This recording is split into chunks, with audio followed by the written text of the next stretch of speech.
I am Cornelius Lindsay, and welcome to another episode of Conversations with Cornelius. And today I will be conversing with the one and only Mr. What's your name? My name is Cornelius Lindsay. His name is not Cornelius. What's your name for real? Caleb Curl. Caleb Curl. Mr. CC. Yes. Mr. Curl. Yes. Curly Earl. Yes. All right, that's so corny. All right, Caleb. So tell the people, who are you? My name's Caleb Curl. I'm Where were you 20 years born? old. Well, I know I just asked you that question. I'm a terrible host, by the way, but we're going to get through it, praise the Lord. Terrible. Where were you born? Born and raised Pensacola, Florida. Where's that at? Florida, not Florida. Ask him where he's from. That's not important. And you said you were how old? I'm 20. You're 20. I'm 20 years old. And what are you currently doing now? What are you doing in your life? What am I doing in my life right now? I'm back in Pensacola. I did my first 2 years of college at Howard University, but I recently just moved back home in May. I started another business, started a junk hauling business back at home. So I'm doing that. I'm currently teaching right now at a boys' institution in Pensacola. So Wow. What were you studying at Howard? when I was at Howard, man, oh my God, I studied everything. I changed my major like 7 times. I was originally, when I first got to Howard, I was international business. And then I switched to finance. Then I switched to psychology. Then I switched to supply chain management. And then I switched to communications. But yeah. What was the, now you mentioned, you said that you were there, but then you left. When you left, what was your reasoning for leaving college? I'm quite sure. Well, let me ask you this: were you active on campus? Were you were you someone who was an active participant in the activities, engaged with the other students, engaged in your schoolwork? Yeah, I would say so. At that point in time, I was in ROTC. I had a full ride Naval ROTC scholarship to Howard. So at that point in time, I was really active in doing all of that stuff. And I was really active in the HBCU community as a whole. I have an apparel brand called SBCU, which stands for Support Black Colleges. So I was really out and kind of on campus with that, trying to sell apparel and, pushing the HBCU movement. So, yeah. So you left that to go back to Pensacola. What was that like? Or before you even answer that, why did you leave Howard to move back to Pensacola? Well, I originally left Howard. Like I said, I was in ROTC at the time, so I had a full ride scholarship. But I kind of came to the realization that that's not what I really wanted to do. It was a cool thing to say that I was a part of, and it was a guaranteed job and stuff after college. All that stuff was cool, but it wasn't really my heart's desire. I knew I really wanted to be an entrepreneur and a youth motivational speaker, so it was really a tough battle making the decision, hey, I'm going to leave Howard. It was really tough because I loved Howard. I had wanted to go to Howard so bad, and I finally got there. And then now, all of a sudden, I'm leaving 2 years in. Only got 2 years left. But I just had to really sit down and pray and ask God about it. Lord, what is it that you want me to do? And ended up back in Pensacola. When I first got back to Pensacola, I worked for a tree company. I actually worked for a tree climber for about 2 months. I was a tree climber. It was actually pretty cool. But then I just I really got, I was like, all right, Caleb, like, this is cool, but let's get moving. I know what it is that I want to do with my life, so let's take steps to get in there. So my business partner, Calvin, and I, we already had SBCU and a couple other stuff that we do together, but we were like, man, we need to, do something else. So that's when we started the junk hauling business, and that's where that came into play. Do you believe that do you believe that? Well, I guess instead of asking that, you mentioned God at first in that decision making process of you moving back to Pensacola. Do you believe that? That God was one of your main reasons as to why you moved back to Pensacola and left Howard? There's no one. He was the main reason. It was totally faith. I remember sitting down and I was reading Hebrews, and I wrote in my book because I was really going through it. I was praying. I was like, God, I really need you. It was so tough because I was trying to ask my parents and my professors. I was like, I was listening to man, but only hearing God. God was trying to speak to me and say, Caleb, it's time for you to leave. I have bigger and greater things for you. But I was so worried about, man, how am I going to pay for student loans? How am I, going to pay for college if I go back to college? What job am I going to have? Like, just everything earthly was just hitting me. That's all the thoughts that were going through my head. It got so bad, I couldn't even sleep, man. I was up till like 3 a.m. And at that time, I was in ROTC, and I have to be up at 4. Like, I wasn't sleeping at all. I was really, like, in a state of fear and depression. It was, like, really horrible. But I really just had to buckle down and say, Caleb, you have to stop just trying to listen and get advice from man, because man's only going to tell you earthly things. So I really buckled down, and I really got in my word, and I began to pray and read and just kind of fast. And my father and I, we were waking up at 5:30 and doing a early morning, just prayer, just asking God for guidance and just pleading ignorance and just in the earth through him, just, God, you just show me the way. And yeah, he was the reason. Wow. So you've made that move from Howard, from college, moving back to Pensacola. What was that like with everybody who was around you? What was that like? What was your experience with the friends and the people that you had there at Howard? And what was that like at the people that you kind of came back to at Pensacola? I mean, was there some adversity there? Was there some friction there between any people? Did it seem like there needed to be some separation that had to take place? Explain that to us. At first, I was really scared because I was like, man, I'm going back home. And I almost felt like a failure. I was like, man, I'm leaving college. I'm not going to be at Howard anymore. Everybody is looking up to me back at home like, oh, man, Caleb's going to Howard.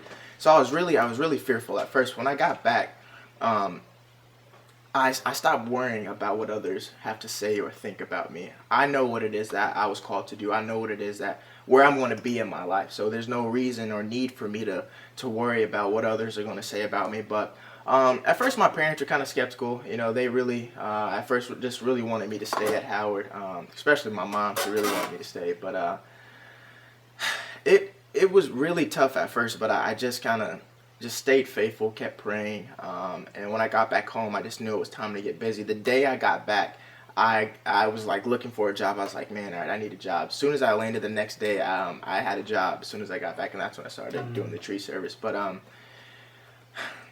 I was really kind of quiet about the fact that I was back at home, because I was still kind of, I don't want to say embarrassed, but just like, man, like, I don't want people to feel like I'm a failure. And so I was really just kind of quiet. I wasn't really talking to a lot of my friends. I was really just kind of antisocial. But, I finally, bounced back and came around. Like I said, I just stopped worrying about what others have to say, about my decision. It's my life. And then I was like, hey, Caleb, it's time to get busy. Let's move forward. And so my business partner, Calvin, is back in Pensacola, too. So he really helped me a lot through everything, just the whole process. He's just, like, encouraging me, bro, like, it's fine. Just let's move forward. It's time to work. It's time to grind. So that's what it was. It's awesome.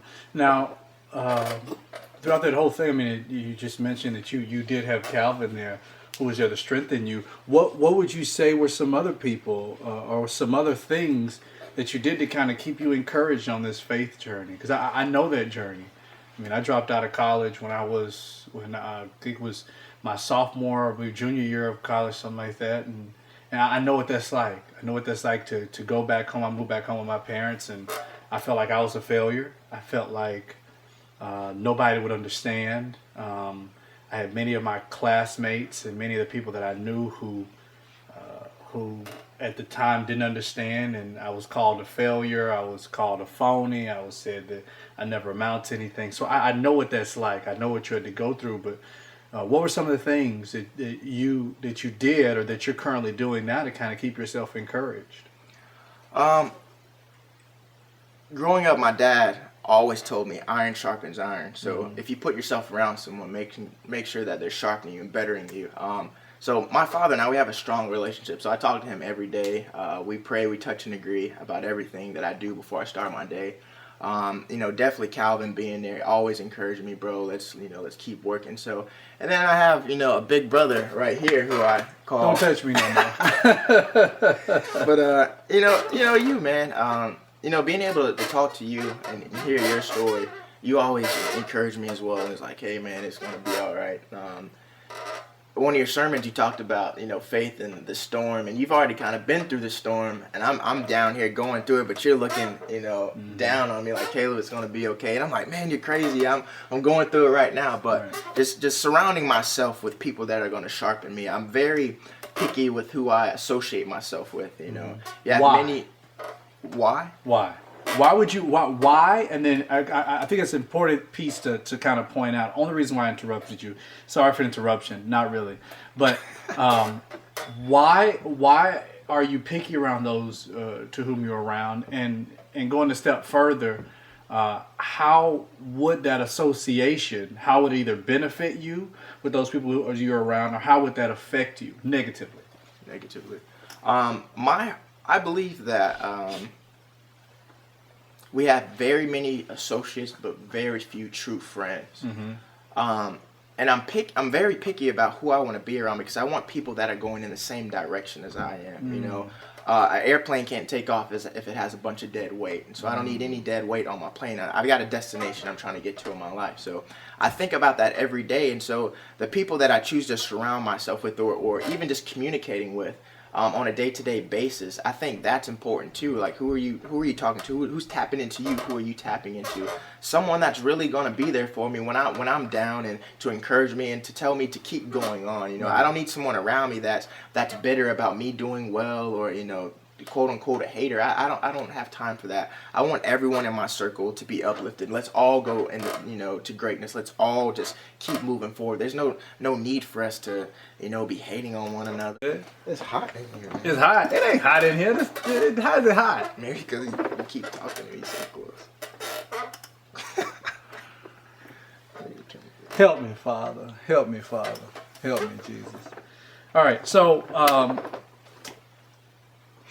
I forgot the question I was going to ask you. What happened to your thumb? Let me ask you a question. I cut it, trying to cut some onions, trying to cook for y'all when you came over to the house, trying to cook and trying to cut some onions, and I absolutely cut my thumb. Sliced the top of it, slap off. So were you not paying attention? This ain't about me right now. Anyway, the question I wanted to ask you, though, because we're talking about this walk of faith that you're on, and you really trusting God through the process, and you being able to monitor who you're around because of the associations that they can have towards you, whether positively or negatively. But if there are people out there who may be saying, Caleb, I wanna do this. I believe that God is calling me to something that is greater. I believe He's calling me to something that is bigger. And I'm looking to come outside of the norm. I'm looking to escape the rat race of life. I'm looking to move beyond what I've always known. What words of encouragement would you have for people like that who are watching? They want to be encouraged. They want to know they can do it. What are those words of encouragement for those people who say, I want to start the journey. I haven't started yet, but I want to start? What would you say? Take the first step. You can only do so much talking, and even being mindful of who you talk to. I would say don't tell anyone your dreams. Just show them. You can talk all day and plan and say, in my future, I want to have this type of house. I want to have this type of car. I want to do this. Or, I see people post like the goals and stuff that they have, what they want to do. But are you really taking those steps? Are you really stepping outside of, society's norm? They say only 95% of people actually chase their dreams in life. It's really a scary thing, because you're stepping outside of security, especially being an entrepreneur or, going that way. you don't have a guaranteed check every week. Right. You don't have retirement, set up. You don't have health care insurance. You don't have all of this stuff.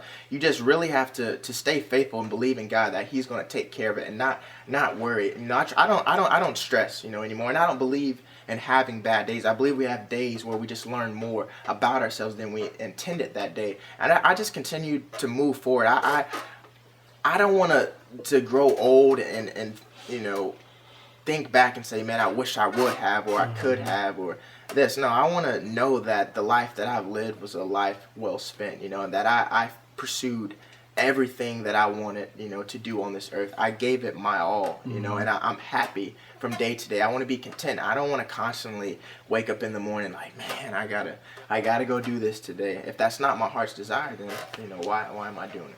Right. So for the people who haven't started yet, your words of encouragement would be take the first step, and that first step is? Well, first,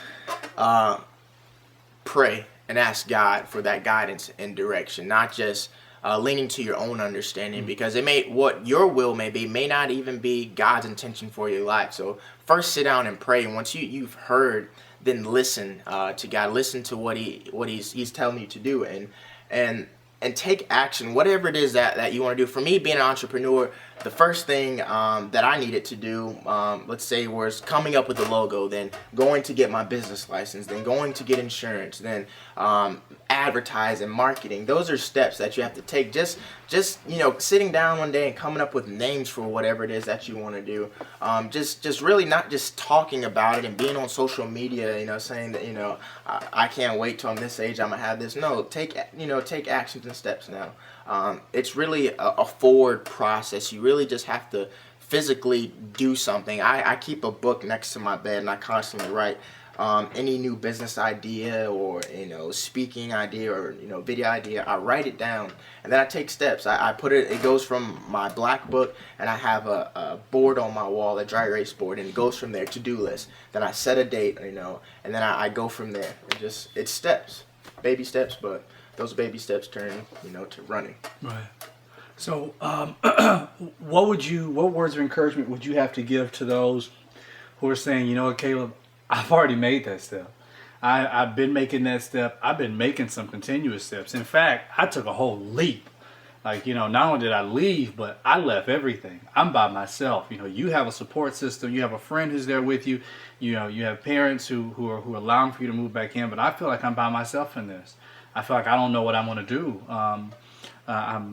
What would your words of encouragement be for those people? I mean, you're in that process now. You're in the thicket of it. You're taking those steps towards what God is telling you to do. So what would be your words of encouragement for those who have already stepped out and they're continuing to move forward and they're discouraged?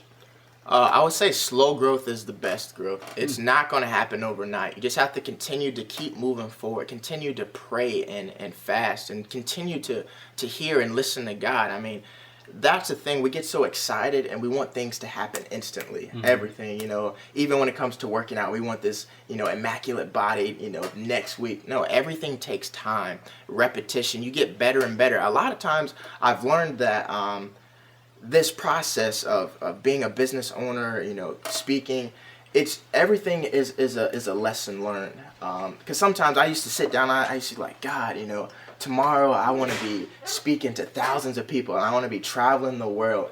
No, it takes time. It takes steps. You have to start somewhere, and you have to start small and build your way up. And it just doesn't happen overnight. It really takes time, and I appreciate everything so much more because I can look back and say, man, this is where I was 2 months ago. So I would say slow growth, again, is the best growth. And just continue just to stay faithful. It's a lot of times it's a test.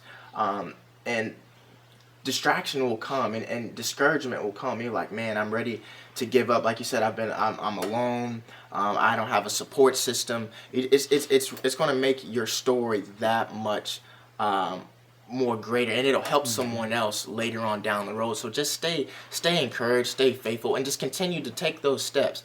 Every day is a new day. You're getting better. You're learning something new. The mind learns something new every day, whether it's consciously or unconsciously. Just every day continue to grow and better yourself and learn. And later on down the road, when you finally hit that mark where you feel like, man, I've reached one goal, and you look back, you'll appreciate everything. You'll appreciate those lonely nights, not being able to have someone to talk to, and your story will help someone else.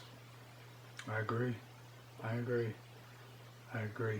That's good stuff, man.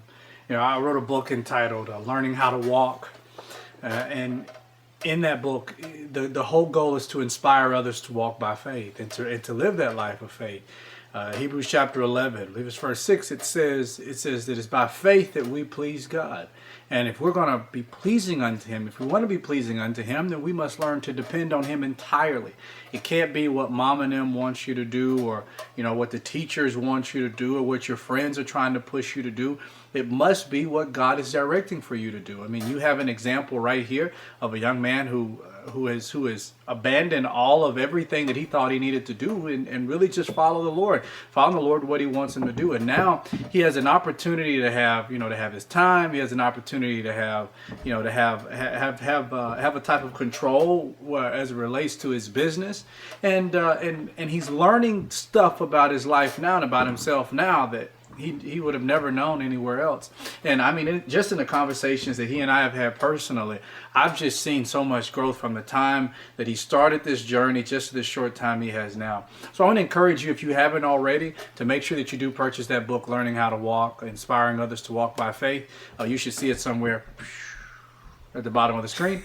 And also, I'll make sure that that we post ways for you to get in contact with Caleb Curl if you want him to come and speak at one of your events, to come and minister to either your teens or minister at your church. This will be a great young man to have. And what he didn't tell you is that he's also a pastor's kid. His father is a pastor, and but you don't people know that. You ashamed of your dad? No, I love my dad. Preacher's kids were supposedly the worst ones. I think. And that's what I wanted to tell him. People always say the PKs are the worst ones out, but I mean, he's all right. You notice he's okay. He ain't all that, but he all right. I'm all right. And your dad's been pastoring for how long? My dad's been pastoring, I think, for over 27, 28 years. Very long time. Ever since I was born, he's been pastoring. Wow. So. And your dad is, what's the name of the church? Glory to God. Glory to God. And it's in Pensacola? In Pensacola. And that's where I really kind of got my passion, to speak and to minister to people from. Is from watching my father over the years. I saw how my father could hear and listen, to God, whatever it is that God sends him, and he'll go out and relay it, to the people, and I just look at how he touches lives, just by words, just speaking, and it's amazing. And so I want to be able to do that same thing. I want to be able to impact, people's lives, telling my story, and just reaching, thousands of people. But like I said, slow growth is the best growth. So one of these days it'll happen. I know you get this question all the time. You a pastor? Am I a pastor? Are you a pastor? Preacher man, you a pastor? I don't know. I feel that... A fun question. Don't send me all your message telling me that you shouldn't do that because he's a preacher's kid. He get asked a question all the time. Just a fun question. Lighten up. Yeah, no. Being younger, I used to always say, I'll never be a pastor. God will have to swallow me in a well and have another well come swallow the well that ate me before I ever preached. I said the same thing. Yeah, but I think as Christians, that's our sole purpose, for being on this earth. Right. Not working, not going to college, not being famous, none of that. That our sole purpose to be on this earth is to spread, God's message, to save others. So I feel like if you want to put that in a sense, yes. I think that we all have something in us, to send a message unto others. We're all messengers, so right. And we're all preachers in some type of way. Exactly. And some of us just go to the pulpit. Praise the Lord. Exactly. Some of us just sit in the chair like right now. I said if there was anything in your, if there was anything you wanted to leave the people with, you're more than welcome to. I just felt like trolling around in the chair. This guy's a clown. No, but on a serious note, I do. I just want to encourage you all, whatever you're going through, just stay focused and really just hear from God. Whether you're a student, you're an employee, you're a son, daughter, just stay focused and really just listen to God at what it is that He wants you to do with your life. I think about when I first went off to school, I had everything planned out about how my life was going to be. I was going to get a big corporate job, I was going to, have a family by 25, like all this stuff. I planned my life out to the T how I want it to be, but it's not necessarily how God wanted it to be. So just stay encouraged. For my entrepreneurs, it's a tough walk, but just stay encouraged, stay faithful, and it'll pay off in the end. Slow growth is the best growth. And surround yourself with people that are going to sharpen you and want to see you move forward. If you got people that are on that plane that aren't trying to go to the same destination as you, hey, give them a parachute and say, hey man, you got to go. Do you have to give them a parachute? Yeah, I mean, you want them to land somewhere. They can land. You can land without a parachute. It won't be a safe one, but you can land. And also, last thing before we go, the Lord laid up on my heart what you saying this, just really hearing the voice of God, and I believe that's a great thing. And, nowadays we hear that so much, hear the voice of God, but I don't think people really understand what that means. I gave this example at church one day, and I think that it's clear enough so that you can kind of gain clarity on what that really means to hear the voice of God. People say, oftentimes we'll say, well, I don't know if that was me, or if that was God, if that was the devil. And I want you to always remember this. You will always learn, and you'll always hear the voice of the one to whom you are around the most. Whoever it is you're spending the most time with. I sat in my closet sometimes 6, 7, 8 hours a day praying. And at that time, I just wanted to hear the voice of God. And I would ask him, speak to me. I just want to hear your voice. And over time, as Caleb was saying, that slow growth of being able to hear, this voice, and be able to hear this and be able to hear that, it was times where I really didn't know how to put everything together. But over time, that voice became more clear. And it's almost like, when I was younger, my mom would take my sister and I to the fair. And I never forget, it was this one time she took us to the fair, and her and my sister, they were gone somewhere, and I was probably around 7, 8 years old or something like that. And I got lost, and I didn't know where they were. And I called out, and I said, Mom, Mom, Mom. And all these people are walking by. There are hundreds of people at the fair. I mean, they're talking loud. People are laughing. You hear the people over here. You hear the loud bangs. You hear the roller coaster people. People are shouting. So you have a lot of noise going on around you. But even throughout all of that noise, when I called my mother's name, she screamed out my name. And I began to look around because I could hear her voice. Now, the only thing is that I couldn't see her with my eyes. But yet I knew that she was there because I could hear her voice. And I knew her voice because I spent so much time with her. I spent so much time in her presence that I knew her voice. Even though there are a ton of sounds everywhere else, even though everybody else could have been calling my name, even though everybody else could have been saying something differently, I knew it was her voice. I spent time with her. I didn't see her, but I heard her voice. And then pretty soon, as I continued to go towards her and I continued to follow her voice, pretty soon I saw her with my eyes. So the whole goal of this faith journey, as Caleb was saying, that slow growth is the best growth, that we continue to start somewhere. So we encourage you to start in prayer. Go to your prayer closet. Stay in there. And people say, well, Cornelius, how long should I stay in there? How long should I wait for the voice of God? You wait until he speaks. That's the beautiful thing about it. You cancel all of your plans. You have no more social outings. You have no more social events, because you got to let people know, man, there's an eternity I have to look forward to. I will stand before Jesus one day at Judgment Day, and I want him to be able to say that I was a good and faithful servant, that I did his will and not my own. So be encouraged. Walk by faith. It is the only way that we are to live as believers, and it's the only way that we will ever be successful as believers. Success for a believer is not the accumulation of things. It is not the popularity of people. Success for a believer is being faithful and obedient to God in all things. You always remember that. God bless you. Again, Caleb, thank you so much. There's another installment of Conversations with Cornelius. What'd you say? I didn't say nothing, man. Hot stuff. Oh, I just tried to make sure. All right, God bless you. Don't. Hey, bro. Thank you so much. You gonna tell them bye or not? Or no? Later, guys. All right, bye.